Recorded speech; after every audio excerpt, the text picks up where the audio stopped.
right before I'm about to host his show, and he's like, "You want a bite?" And I'm like, "Nah, man. Do you want me alive? Like, what the fuck? Like, I know the potency in which you cook with, dude. Like, I'm not going there." I love how Jeff is like permanently in like hand-me-downs, but he has money for artisanal sandwiches, dude. Like, you gotta start budgeting differently, bro. Like, your life will change, I swear. I sound like I'm a boomer, oh my god. Like, stop with the avocado toast. Like, it's crazy. How long have you guys been? I'm assuming you're dating. How long have you guys been together? 7 years. 7 years? Give it a fuck up for these guys. I was in a 12-year relationship from 19 to 32. It's fucking crazy, right? Like, I went on a dating app for the first time at 33. And I don't know how you guys met. Did you guys meet on the dating apps, or did you meet organically? You had like mutual friends or something? Oh, now I want to know more.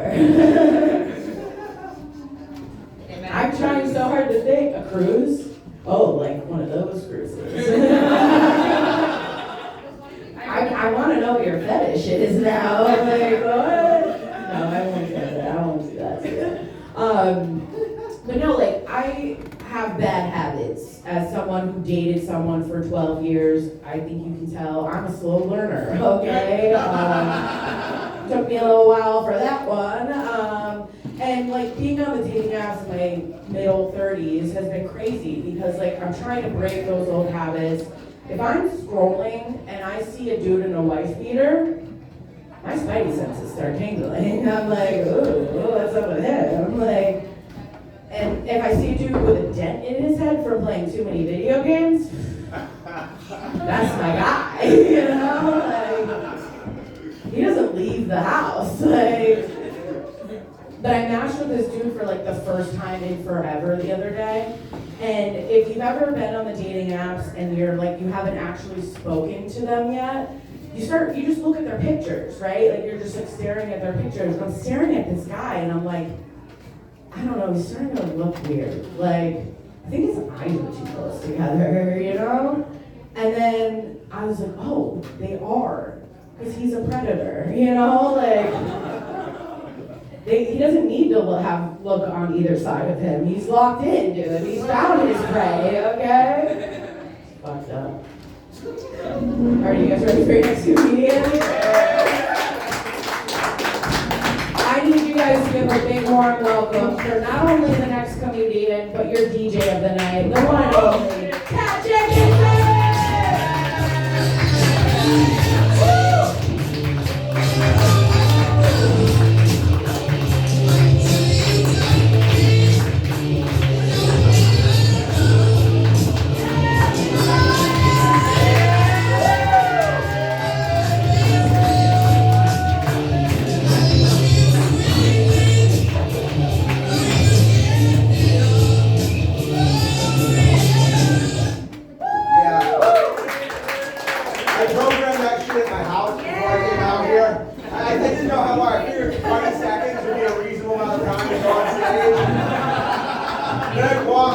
I watched everyone else and I realized that 3 seconds is a reasonable amount of time to give yourself music before you go on stage. I couldn't change it because I already programmed it into the thing.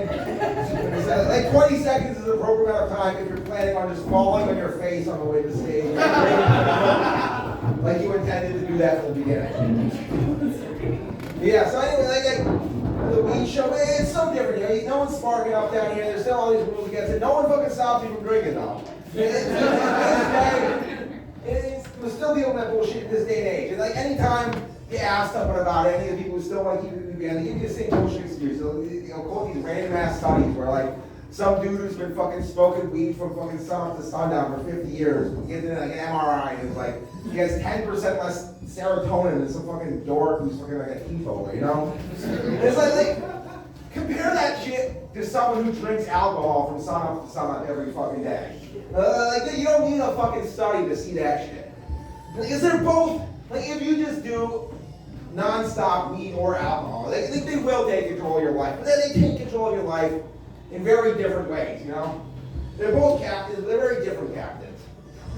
Captain Alcohol is like an old tiny ship captain. He's got like the big beard, the scar, he talks in the pirate horse thing. But he isn't a real captain though.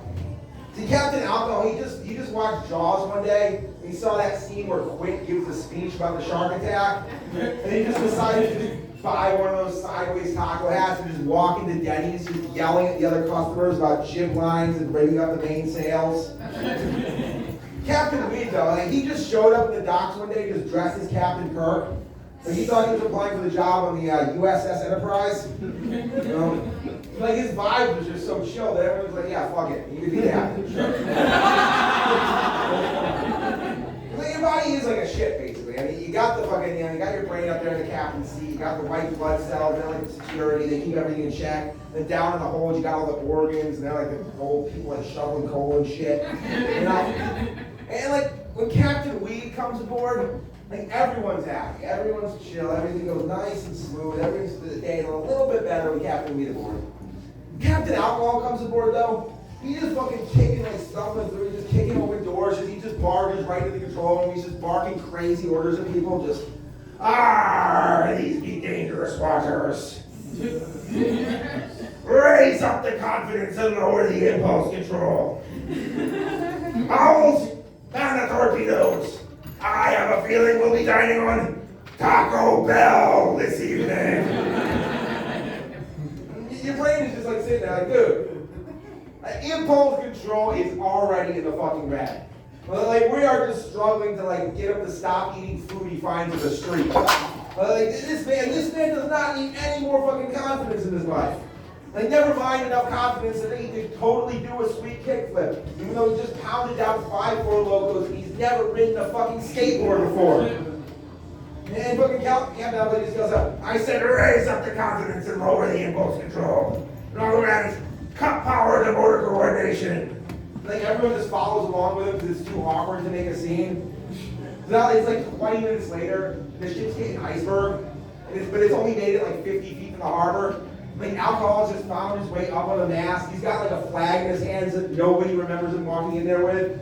Just singing in a terrible Irish accent, just, oh Danny boy, the pipes are calling.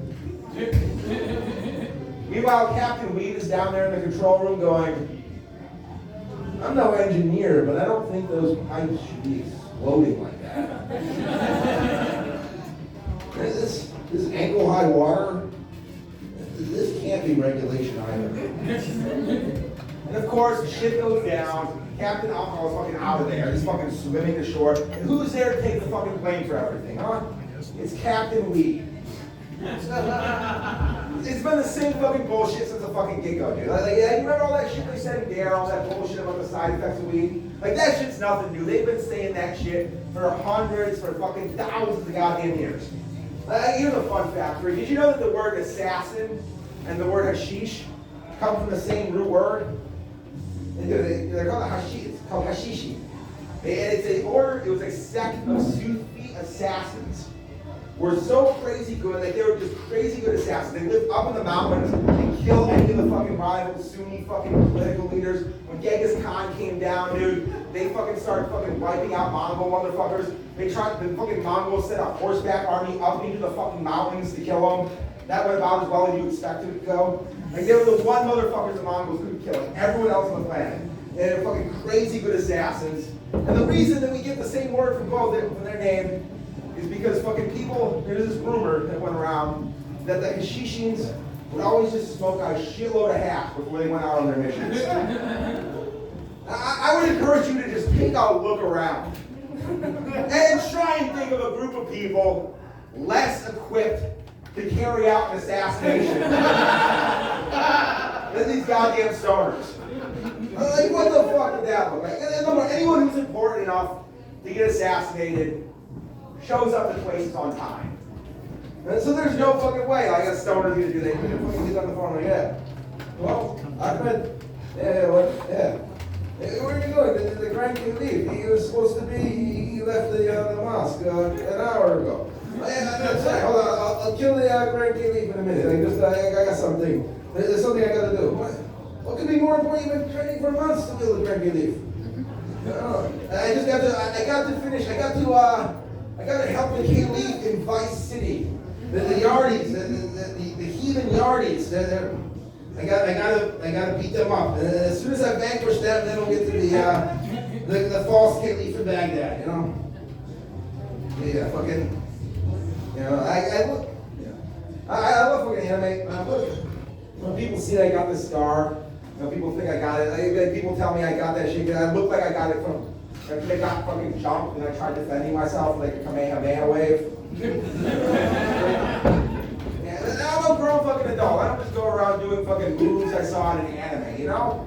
Like, you have to find the right situations for it.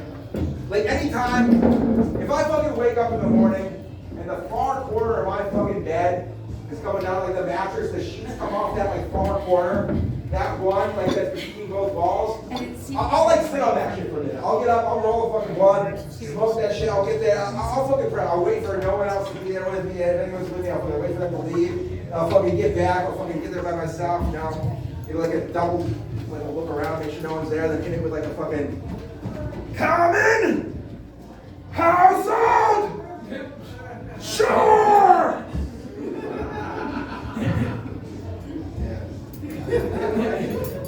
I think the best part of smoking weed is that like crazy fucking flow state you can get into. If you get really high and you just get whatever your favorite food in that moment is in front of you. There's that fucking bliss state where you're just completely immersed and you just like that food just encompasses your entire fucking awareness and you're just sitting there and like it doesn't even matter what the fuck's going on around you. Like, you have the TV on, just the news guy be like, earlier today, a pack of mutated Rottweilers escaped from a nearby research facility. They've been rampaging through the city, killing hundreds in what experts are calling an orgy of blood and gnashing teeth. Good for them. Ever notice how all these companies are always just like so fucking proud of wherever their shit comes from, you know? Like just, I wish they were more honest, you know? It's like fucking, you know, just like have like a fucking commercial and they just, Toker Farms, reluctantly grown in Hartford, Connecticut. Seriously, folks, any of you got some like fucking grow lights and shit down fucking like down on the fucking West Coast somewhere?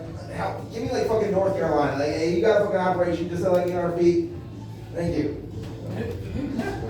But yeah, so fucking yeah, you know, I got this shit. I actually found an even dumber way to injure myself than trying to do an anime move while getting jumped. I got pulled.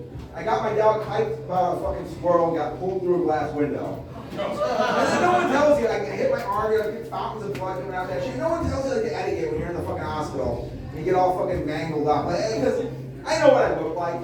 I get the stares. A lot of people stare at me and like, what are you doing so staring? Just smile back. That is not the right look when you're a bloody fucking freak. You're covered with your eyes and shit. I'm just sitting there. Just covered in blood. I get wheeled into the fucking exam room. The fucking woman comes up to you and she's like, are you still getting those arterial spurts from your wrist? As she does it, they do undo the giant hospital tourniquet. I see this fucking Charlie Kirk spurt of blood from her wrist. Just look at it and go, I guess so. Thank you.